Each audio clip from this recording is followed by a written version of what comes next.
So this video is on the body of barriers.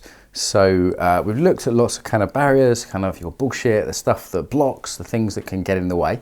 It might be your stuff around money, it might be a sense of sort of self-worth, it might be not being able to be seen, it might be being addicted to being loved. There's lots of things that can get in the way of our success doing what we do. And that's a real pity, because when I see people that have a real talent, something that would really help the world, something they can make a good living from, and they're blocked in, because of one of these things, I just feel really sad. There's lots of ways in working with them, as we've seen. One of them is working with the body. So this is one of my absolute specialisms. What I love about working with the body is really quick, really direct.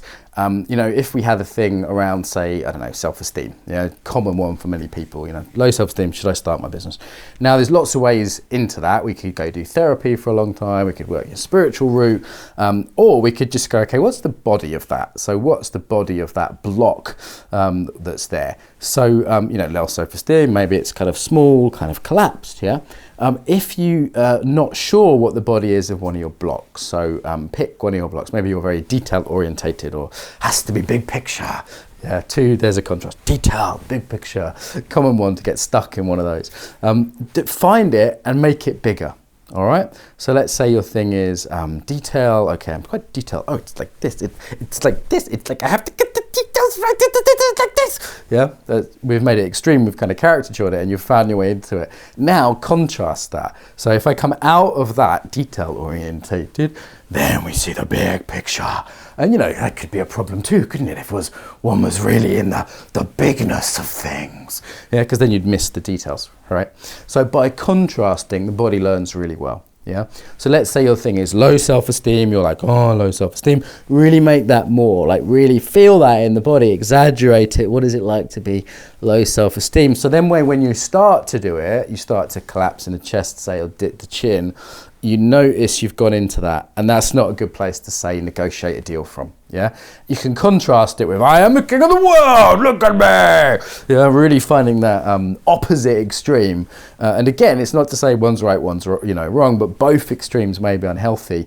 And learning that range so you can find either to move between them or more likely a happy middle ground.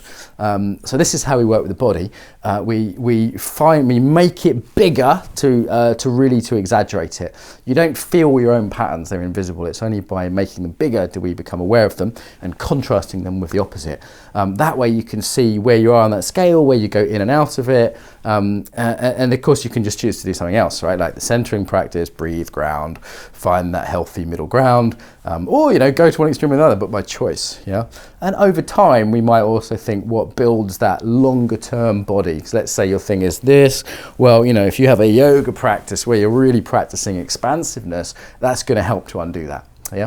Okay, so short-term, long-term, working with the body of various barriers. Your homework is to apply this to one of yours. So what's your thing? What's your thing that gets in the way? Maybe you've revealed that through some of the other videos, through some of the discussions in the course. Find it, exaggerate it, contrast it with the opposite.